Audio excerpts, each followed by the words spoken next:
तो दोस्तों आज हम डिस्कस करने वाले हैं फाइबर ऑप्टिक्स कम्युनिकेशन। यहाँ पे हम डिस्कस करेंगे कुछ बेसिक्स के बारे में। ओके, और देखेंगे कि ऑप्टिकल फाइबर कितने क्वेश्चंस लेके आ रहे हैं हमारे पास आज के टाइम पे। ये बहुत इंपॉर्टेंट होता जा रहा है सब्जेक्ट, ठीक है, और बहुत मेजर रोल प्ले कर रहा है, क्योंकि हर टाइम पे क्या होता है कि 2 या 3 क्वेश्चन हमारे पास ऑप्टिकल फाइबर से पूछे जा रहे हैं हर क्वेश्चन में। जेई लेवल का जो भी हमारे पास क्वेश्चन है, ठीक है, क्वेश्चन पेपर जितने भी जेई लेवल के एग्जाम हो रहे हैं उनमें ऑप्टिकल फाइबर कम्युनिकेशन से क्वेश्चन पूछे जा रहे हैं। ओके, तो चलें नेक्स्ट शुरू करते हैं।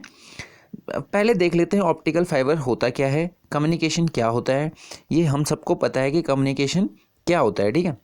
अगर बात करें इंट्रोडक्शन की, तो communication is a transfer of information. किसी इंफॉर्मेशन को एक जगह से दूसरी जगह पे सेंड करना हम क्या कहते हैं, उसे कम्युनिकेशन के तहत उसे कंसीडर करते हैं या कम्युनिकेशन कहते हैं, ठीक है। सपोज, और डेटा क्या हो सकता है, किसी डेटा को हम एक जगह से दूसरी जगह ट्रांसफ़र कर रहे हैं, ठीक है। डेटा में भी ऑडियो, वीडियो, ठीक है, कोई पिक्चर हो सकती है, कोई ऑडियो हो सकती है, ठीक है। तो ये हमारा क्या होता है, कम्युनिकेशन होता है, ठीक है। अब क्या होता है कम्युनिकेशन में, क्या है, in the communication medium is the most electronic communication system that can be either guided medium, ठीक है, और एक होता है गाइडेड और दूसरा होता है अनगाइडेड, ठीक है। अगर गाइडेड की बात करें तो गाइडेड में क्या होता है, कंडक्टर्स केबल, ठीक है, जो वायर के थ्रू होता है। और अनगाइडेड की बात करें तो ये क्या होता है, फ्री स्पेस, ठीक है। तो अनगाइडेड होता है फ्री स्पेस और गाइडेड होता है हमारा कंडक्टर वायर्स के थ्रू, ठीक है। अब देखते हैं, the wired network has been a great source with success with the emerge of optical fibre communication network, ठीक है। अब बात कर लेते हैं डेफिनेशन की, ठीक है। The communication in which light signal is selected from the optical range of frequency as a electromagnetic carriers are transmitted over a optical fiber cables is called optical fiber communication। इसमें करते क्या है, हम किसी भी इंफॉर्मेशन को किसकी term में भेजते हैं, लाइट की टर्म में, ठीक है, लाइट की टर्म में, ठीक है। अब आपको एक चीज़ तो पता चल रही होगी, अगर लाइट के टर्म में किसी चीज़ को भेज रहे हैं तो लाइट की स्पीड क्या होती है, बहुत ज़्यादा होती है, ठीक है, 3 × 10⁸ मीटर पर सेकेंड, ठीक है। तो इस इतनी स्पीड में क्या हो रहा होगा, तो स्पीड ऑफ क्या है, कम्युनिकेशन हमारी क्या हो जाएगी, बढ़ जाएगी इस वाले केस में। ओके, तो यहाँ पे और क्या देखते हैं हम, in optical system the specified band of in interact is represented in terms of wavelength, ठीक है। तो क्या होता है, जो बैंड गैप होता है वो किसकी टर्म में, वेवलेंथ की, जिसे हम क्या बोलते हैं, लैम्डा की टर्म में रिप्रेजेंट करते हैं, ठीक है, instead of in terms of frequency, ठीक है। तो उसके बाद अगर नेक्स्ट देखें, optical spectrum ranges from 10 nanometre to 10 nanometre से कितने तक होती हैं, 390 नैनोमीटर तक होती है, ठीक है। अल्ट्रा वायलेट रीजन होता है ये, ठीक है।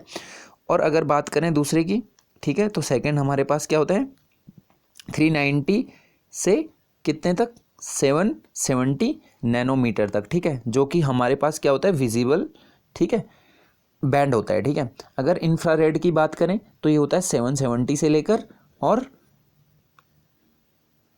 10⁶ नैनोमीटर तक, ठीक है।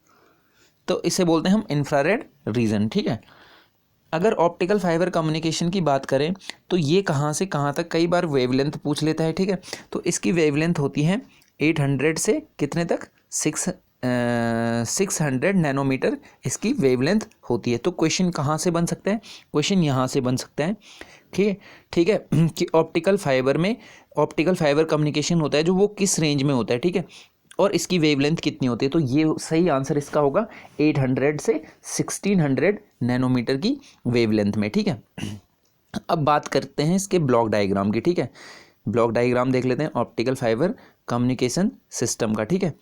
सबसे पहले हमें यहाँ पे देखने को मिलता है इन्फॉर्मेशन सोर्स। किसी सोर्स से हम इन्फॉर्मेशन कलेक्ट कर रहे होगा, कोई चीज़ हमें सेंसर होगा, कोई जो हमें क्या दे रहा होगा, इन्फॉर्मेशन दे रहा होगा। सपोज इस केस में अगर मैं आपसे बात कर रहा हूँ तो यहाँ पे एक सोर्स है माइक, ठीक है। अब वो माइक बेसिकली कर क्या रहा है, एकॉस्टिक वेव्स को कन्वर्ट कर रहा है इलेक्ट्रिकल सिग्नल में, ठीक है। अब हमारे पास इसके बाद आउटपुट कहाँ तक मिल गई हमें, जो इन्फॉर्मेशन सोर्स होगी हमारे पास किस फॉर्म में है, वो है अभी इलेक्ट्रिकल की फॉर्म में, ठीक है। अब इलेक्ट्रिकल ट्रांसमीटर क्या होता है, इलेक्ट्रिकल ट्रांसमीटर होता है जो इन दोनों के बीच में कम्युनिकेट करता है, ठीक है। अब इन दोनों के बीच में एज ए मीडिएटर काम करने वाला है, ठीक है, इंफॉर्मेशन सोर्स के बीच में और किसके बीच में, ऑप्टिकल सोर्स के बीच में। अब ऑप्टिकल सोर्स क्या होता है, जैसे एलईडी होती है, ठीक है, एलईडी, ठीक है, लेज़र होता है, ठीक है। ये करते क्या है बेसिकली, इनके इनपुट में अगर हम बात करें एलईडी के, ठीक है, तो एलईडी के इनपुट में क्या होता है, इलेक्ट्रिकल सिग्नल, ठीक है। जब हम कोई वोल्टेज अप्लाई करते हैं, ठीक है, तो एलईडी ग्लो करने लग जाता है और इसके बदले ये हमें क्या देता है, ये देता है हमें आउटपुट लाइट की फॉर्म में, ठीक है। तो आउटपुट होते हैं लाइट की फॉर्म में। तो जो हमारा ऑप्टिकल सोर्स होता है उसका आउटपुट क्या होने वाला है, यहाँ पे हमें मिलने वाली है लाइट, ठीक है, सॉरी,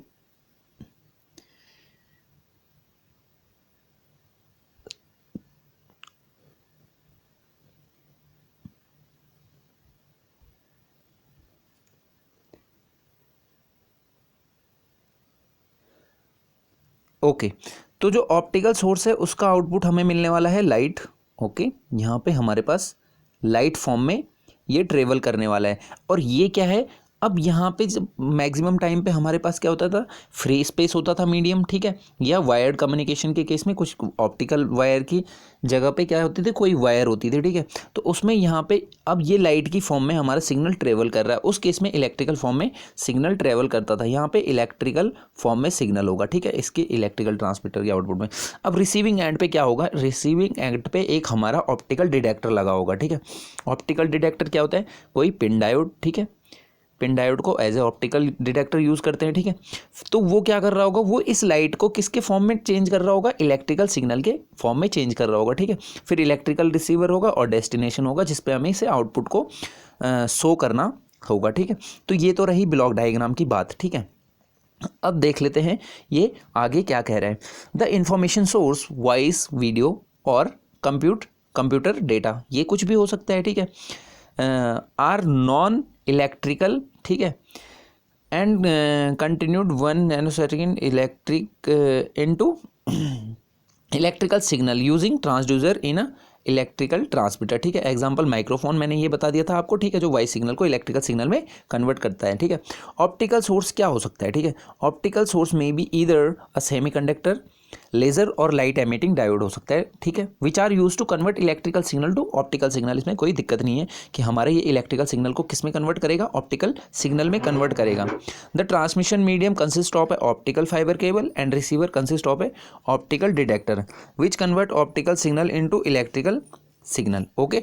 तो हमारा ये ट्रांसमीटर मीडियम क्या करने वाला है, ठीक है, फाइबर केबल होगी, ठीक है, और रिसीविंग एंड पे क्या होगा, ऑप्टिकल डिटेक्टर होगा जो फिर से क्या करेगा, उस लाइट सिग्नल को कन्वर्ट करेगा इलेक्ट्रिकल सिग्नल में। अगर नेक्स्ट की बात कर लेते हैं, the optical detector are photo diodes, PIN diode और एवलांची, ठीक है, एंड फोटो ट्रांजिस्टर, ठीक है, जो कि क्या करते हैं, हमारे किसी लाइट सिग्नल को क्या करते हैं, इलेक्ट्रिकल सिग्नल में कन्वर्ट करते हैं, ठीक है, ओके।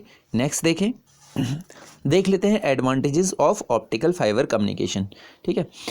एडवांटेजेस क्या क्या हैं, ओके। सबसे पहले तो लो कॉस्ट, ठीक है, जो ऑप्टिकल फाइबर होता है, ठीक है, उससे लॉन्ग डिस्टेंस पे ट्रांसमिशन करना क्या पड़ता है, बहुत सस्ता पड़ता है, ठीक है, लॉन्ग डिस्टेंस पे अगर हम ट्रांसमिशन की बात करें तो, ठीक है। अगर दूसरी बात करें, high data rate can be achieve, ठीक है, हाई डेटा रेट क्या कर सकते हैं हम, अचीव कर सकते हैं, ओके।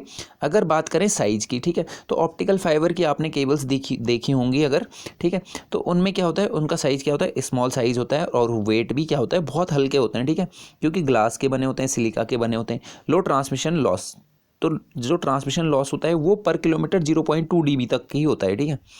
अगर नेक्स्ट की बात करें,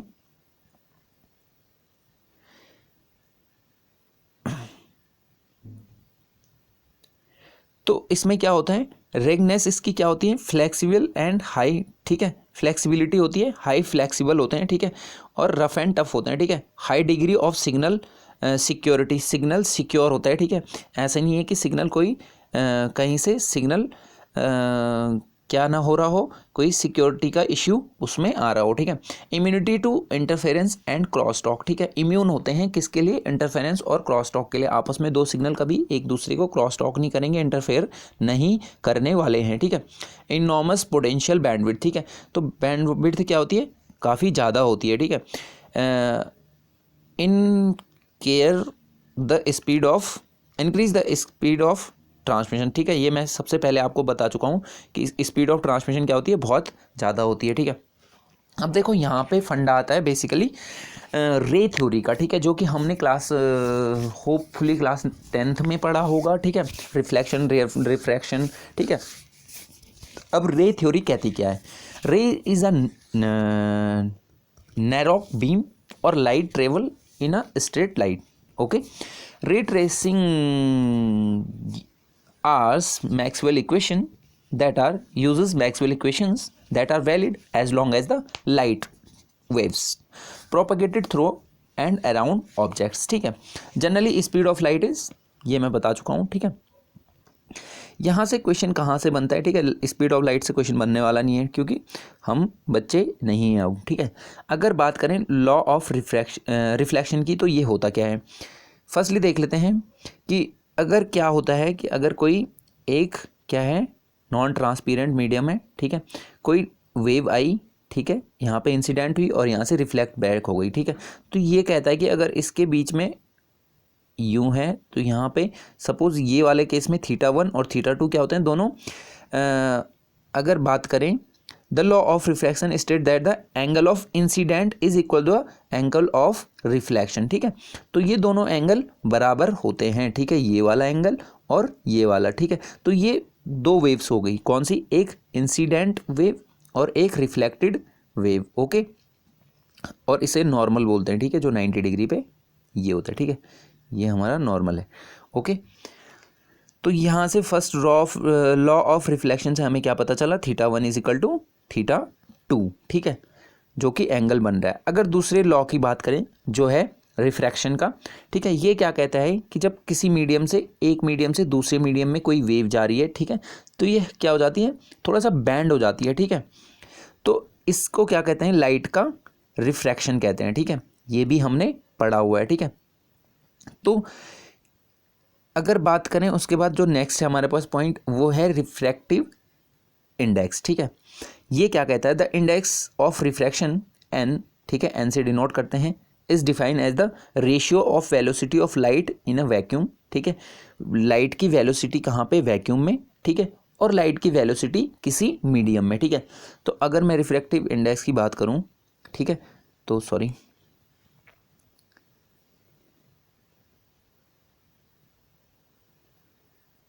ओके, तो इसे हम किससे रिप्रेजेंट करते हैं, इसे करते हैं हम एन से, ठीक है। Speed of light upon in free space upon speed of light in this medium, ठीक है, जो भी हमारे पास गिवन मीडियम होगा उसमें स्पीड ऑफ लाइट क्या है, ठीक है। तो सी हो गई स्पीड ऑफ लाइट, ठीक है, और velocity of light in that particular medium, ठीक है, ये यहाँ पे लिखा हुआ है, ठीक है। अब एन की वैल्यू अलग अलग कहाँ पे होती है, ठीक है। एन की वैल्यू 1 होती है एयर के लिए, ये पूछा जा सकता है, ठीक है। वाटर के लिए 1.33 होती है, 1.05 होती है ग्लास के लिए, और ये क्वेश्चन मैंने देखा हुआ है 2.424 डायमंड, ये कई बार पूछा गया है, ठीक है, डायमंड के लिए पूछा जाता है, ठीक है। स्पीड ऑफ लाइट ये सी मैं बता चुका हूँ, 3 × 10⁻8 मीटर पर सेकेंड, ठीक है। और स्पीड ऑफ लाइट उस मटेरियल में कितनी है जहाँ जो हमारा सेकेंड वाला मीडियम है, ओके। अब स्नेल्स का लॉ यहाँ पे मेजर रोल प्ले करता है ऑप्टिकल फाइबर कम्युनिकेशन में, ठीक है। तो स्नेल्स लॉ भी एक बार हम देख लेते हैं हल्के हल्के में, ओके। तो स्नेल्स लॉ क्या कहता है, द एंगल ऑफ इंसिडेंट φ1, ठीक है, और refraction φ2 are related to each other, ठीक है। और ये किसके द्वारा दिए जाते हैं, ये दिए जाते हैं स्नेल्स लॉ से, ठीक है। तो स्नेल्स लॉ क्या कहता है, n1 sin φ1 is equal to n2 sin φ2, ठीक है। तो इस इक्वेशन से हम क्या निकाल सकते हैं, अगर n1, ठीक है, फर्स्ट वाले मीडियम का जो रिफ्रैक्टिव इंडेक्स हुआ वो ग्रेटर देन हुआ n2, ठीक है, सेकेंड वाले मीडियम से, ठीक है। तो n sin φ1 upon sin φ2 is equal to हो जाता है sin n2 upon n1, okay. तो ये हमारा क्या है, n2 अपॉन n1, ठीक है। या अगर हम इसे लिखना चाहें,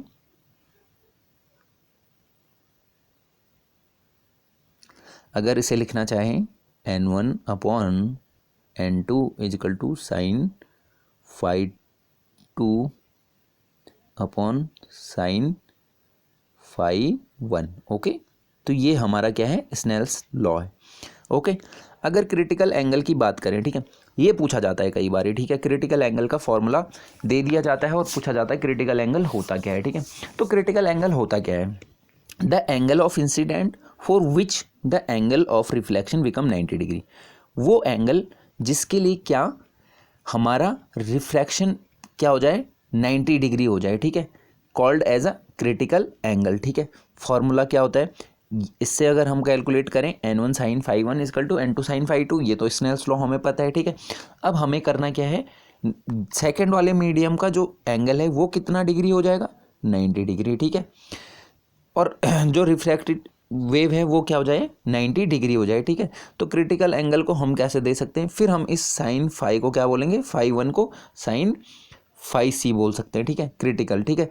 तो अब मैं यहाँ से 1 मिनट देखते हैं, ठीक है। अब मैंने इस वाले साइन को क्या बोल दिया, साइन φ1 को साइन c बोल दिया, ठीक है, φc, ठीक है। तो ये क्रिटिकल हो गया। इसकी वैल्यू मैंने 90 डिग्री पुट कर दी, साइन 90, ठीक है। तो साइन 90 कितना होता है, 1 होता है, ठीक है। तो ये हो जाएगा n2 अपॉन n1 साइन 90, ठीक है। तो अब ये φc की वैल्यू निकालनी है मुझे। φc मेरा क्या है, क्रिटिकल एंगल, ठीक है। अगर φc की वैल्यू निकालूंगा, साइन उधर ले जाऊंगा इसके साथ से, तो इन्वर्स हो जाएगा, ठीक है। तो जो क्रिटिकल एंगल होता है वो क्या होता है, φc equal to sine inverse n2 upon n1, ठीक है। क्योंकि n1 मल्टीप्लाई में तो उधर जाके अपॉन में चला जाएगा, ठीक है। इस वाले डायग्राम से हम समझते हैं, ठीक है, कैसे क्रिटिकल एंगल क्या होता है, ठीक है। अब देखो ये क्या था, φc, ये क्रिटिकल एंगल, ठीक है। अब यहाँ पे ये 90 डिग्री हो गया, ठीक है, उसके लिए, ठीक है, इस वाली वेव के लिए ये 90 डिग्री है, ठीक है। तो ये हमारा क्रिटिकल एंगल हो गया, ओके। टोटल इंटरनल रिफ्लेक्शन की बात करें, ठीक है, when the incident angle φ1 is greater than the critical angle. अगर क्या होता है किसी केस में हमारे पास जो इंसिडेंट एंगल है, जिस एंगल पे लाइट हमारे पास पड़ रही है, वो क्या हो जाए, बड़ा हो जाए क्रिटिकल एंगल से, ठीक है, तो फिर रिफ्रैक्टेड नहीं होगी, फिर रिफ्लेक्ट बैक हो जाएगी, ठीक है। तो वेव क्या होती है हमारे पास, रिफ्लेक्ट बैक हो जाती है, ठीक है। Ray is reflected back to medium, ठीक है, विद हाई एफिशिएंसी, ठीक है। और पूरी एफिशिएंसी लगभग पूरी वेव यहाँ से, अगर यहाँ तक तो ठीक था, पहले क्या हुआ कि यहाँ पहले ऐसे वेव जा रही थी दूसरे मीडियम में, ठीक है, लेकिन अगर ये क्या हो गया, बहुत ज़्यादा हो गया, तो ये वापस आ जाएगी टकरा के, ठीक है, ओके। क्रिटिकल एंगल से ज़्यादा होने पे वेव क्या हो जाती है, रिफ्लेक्टेड बैक हो जाती है। There will be no light transmission और reflection in medium 2, this is called total internal reflection. तो इसे ही क्या कहते हैं हम, टोटल इंटरनल रिफ्लेक्शन कहते हैं, जो कि हमारे ऑप्टिकल फाइबर में भी होता है, ठीक है। तो एक क्वेश्चन ये भी बनता है कि ऑप्टिकल फाइबर किस पे वर्क करते हैं, किस प्रिंसिपल पे, ठीक है। तो आप क्या बोलोगे, टोटल इंटरनल रिफ्लेक्शन, ठीक है, TIR, ओके। तो ये हमारा आंसर है, ठीक है। अगर नेक्स्ट बात करते हैं एक्सेप्टेंस एंगल, ठीक है, कि फाई एंड कितना हमारा ऑप्टिकल फाइबर कितना एक्सेप्ट करेगा, ठीक है। एक्सेप्टेंस से ही पहले पता चल रहा है, ठीक है। Acceptance angle is the maximum angle to the axis at which light may enter the fibre in order to be propagate. अगर उस एक्सेप्टेंस एंगल से ज़्यादा एंगल हो गया हमारे पास, ठीक है, वेव का, ठीक है, तो फिर हमारी वेव क्या नहीं हो पाएगी, प्रोपगेट नहीं हो पाएगी, ठीक है। और इसे देते कैसे हैं, ठीक है, इसका फॉर्मूला क्या होता है, इसका फॉर्मूला होता है ये, ठीक है, ये हमारे पास इसका फॉर्मूला है, ठीक है।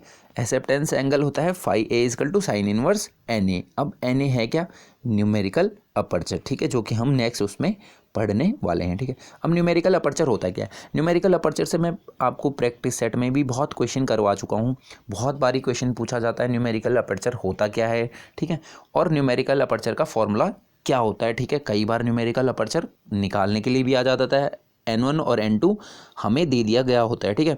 तो ये होती है ability of optical fibre to gathering और collecting light capacity of the fibre, कि कोई फाइबर कितनी लाइट को कलेक्ट कर सकता है, कितना उसको क्या कर सकता है, गैदर कर सकता है, ठीक है, कलेक्ट कर सकता है, okay. It values ranges from 0 to 1, ठीक है, एंड डायमेंशनलेस, ठीक है, डायमेंशनलेस होता है और 0 से 1 के बीच में इसकी वैल्यू होती है, ठीक है।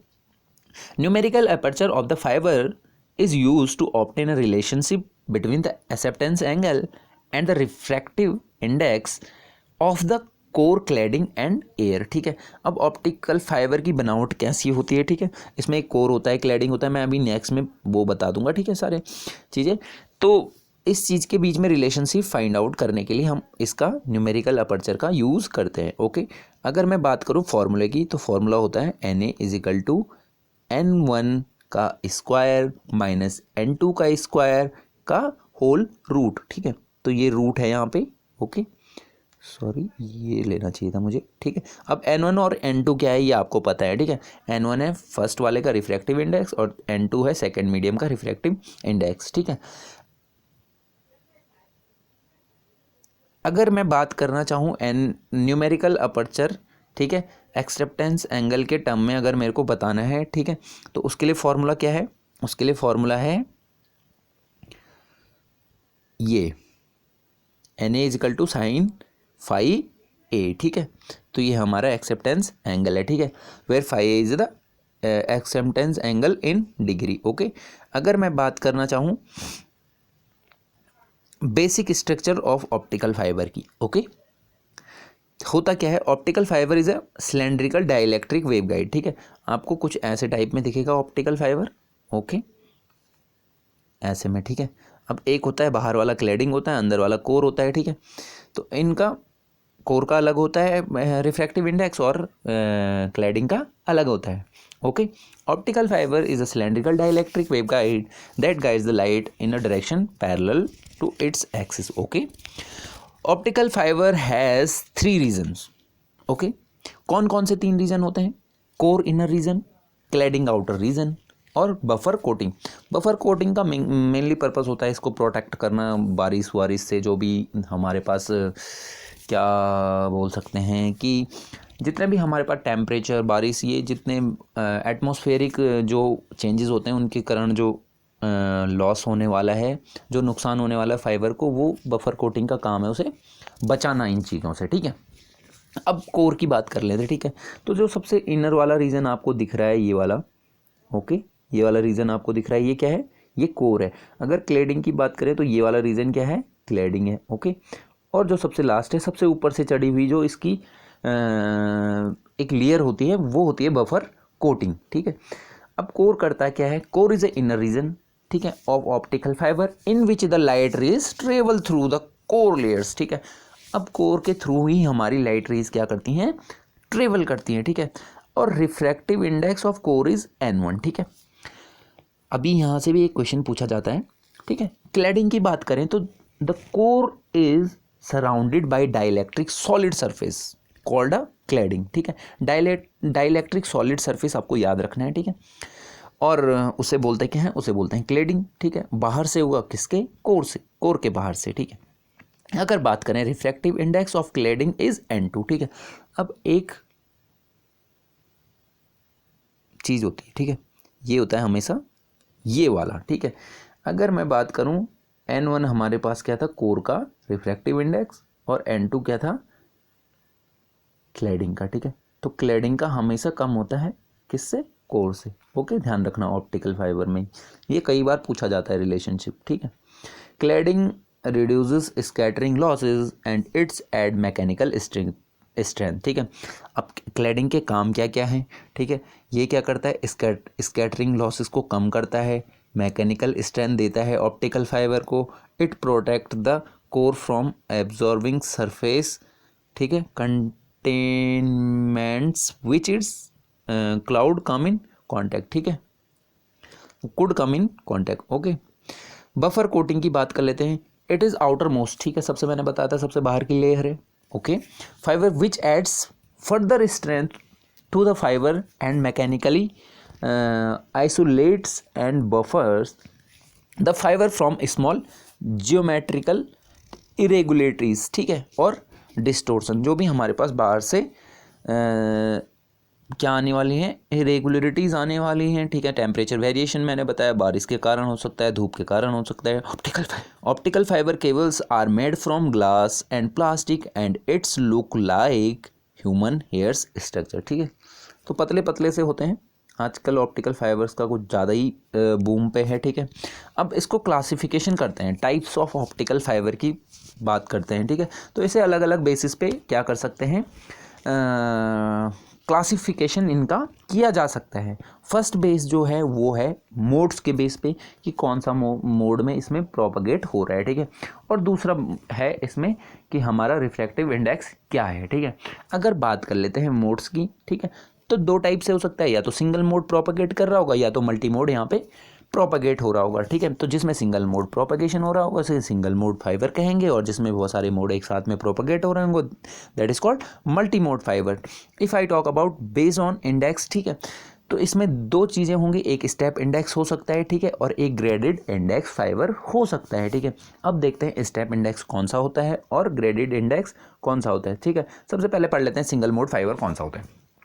Single mode fiber are capable of carrying the light signal through a single path at a specific wavelength. एक फिक्स वेवलेंथ होगी, एक पाथ होगा, ठीक है। Only one half cycle of standing wave across the fibre core diameter, ठीक है। Single mode fibre core diameter ranges from 8 to 12 micrometre and its index difference of core and cladding is very small, ठीक है। तो जो index होगा वो बहुत कम एक दूसरे से क्लेडिंग का, और उसमें बहुत कम अंतर होने वाला है, ठीक है। सिंगल मोड में एक ही मोड प्रोपगेट करेगा, ठीक है। अब डायमीटर ऑफ कोर, ठीक है, कितना हो सकता है, 8 से लेकर 12 माइक्रोमीटर तक, ओके। अगर मल्टीमीटर की बात कर लेते हैं, सॉरी मल्टी मोड फाइबर की बात कर लेते हैं, तो multi mode fibres are capable of carrying the light signal through many paths, ठीक है। तो एक से ज़्यादा पाथ होने वाले हैं, नाम से ही पता चल रहा है कि ये मल्टी मोड है, बहुत सारे मोड को एक साथ ले जा सकता है, ठीक है। में half cycle of standing wave across the fibre core diameter, ठीक है। In a multi mode fibre the number of paths depend on frequency wavelength of the light, ठीक है। अगर बात करें number modes in a multi mode fibre is given by, ठीक है, तो ये इसका फॉर्मूला होता है, ओके। तो फॉर्मूला क्या होता है, ये नंबर्स, कितने नंबर्स यहाँ पे प्रोपगेट हो रहे हैं, ठीक है, पाई डी अपॉन लैम्डा, रूट के अंदर n1 का स्क्वायर माइनस n2 का स्क्वायर और सारे का होल स्क्वायर, ओके। n क्या है, नंबर ऑफ प्रोपगेशन मोड, कितने मोड यहाँ पे प्रोपगेट हो रहे हैं। d क्या है, कोर डायमीटर मीटर में। लैम्डा क्या है, वेवलेंथ, ठीक है। n1 क्या है, रिफ्रैक्टिव इंडेक्स ऑफ कोर। अगर n2 की बात कर रहे हैं तो this is refractive index of cladding, okay. अगर स्टेप इंडेक्स की फाइबर की बात करें, जो कि हम क्लासिफिकेशन कर रहे थे किसके बेसिस पे, रिफ्रैक्टिव इंडेक्स की, ठीक है। तो ये होता है स्टेप इंडेक्स फाइबर, ओके। तो the refractive index of core is uniform through out the under goes step change at the cladding, ठीक है। तो पूरा जो हमारा कोर होता है उससे क्लेडिंग तक जाने में यूनिफॉर्मली हमारा क्या होता है, रिफ्रैक्टिव इंडेक्स चेंज होता है। तो हम उस फाइबर को बोलते हैं स्टेप इंडेक्स फाइबर, ठीक है, जैसा कि इसमें दिख रहा है, ठीक है, ये, ठीक है। और अगर मैं इसमें बोलूँ रिफ्रैक्टिव इंडेक्स ग्रेडेड वाले की बात करूँ, तो रिफ्रैक्टिव इंडेक्स और core is varying smoothly and continuously over the diameter of the core, ठीक है। अब यहाँ पे बस ये समझने की बात है, ठीक है। ये देखो इस वाले में कैसे हो रहा है, स्लोली, ठीक है, और दूसरे वाले में ये रहा, ओके। तो इसमें यूनिफॉर्मली चेंज होता है, ठीक है, यूनिफॉर्म होता है पूरे कोर के अंदर, सबका सेम रहने वाला है। लेकिन जैसे ग्रेडेड वाले में क्या होता है, आप जैसे जैसे सेंटर की तरफ जाओगे आपका क्या होगा, ग्रेडेड रिफ्रैक्टिव इंडेक्स की वैल्यू चेंज होती जाती है हल्के हल्के से, ठीक है। अब इसके बेसिस पे क्या होता है, कन्फिग्रेशन होते हैं ऑप्टिकल फाइबर के, ठीक है। Depends on the mode and refractive index of the fibre, optical fibre configuration are classified as single mode step index, multi mode step index, multi mode graded index fibre, ठीक है। कितने कितने प्रकार का हो सकता है, तो 3 टाइप का हो सकता है, ठीक है। अब यहाँ पे हमें एक चीज़ देखने को मिलती है कि single mode step index fibre तो ठीक है, ठीक है, लेकिन हमारे पास सिंगल मोड ग्रेडेड इंडेक्स कहाँ चला गया, ठीक है। तो हम सिंगल मोड ग्रेडेड इंडेक्स को यूज़ नहीं करते हैं, ठीक है। क्योंकि उसमें लॉसेस ज़्यादा होते हैं। Okay, single mode non mode step index fibre, ठीक है। मुझे लगता है आज के लिए इतना ही रखना चाहिए, ठीक है। 30 मिनट का लेक्चर हो चुका है ऑलरेडी। तो फिर नेक्स्ट में हम देखते हैं कि ये कौन कौन से बेसिस पे, ठीक है,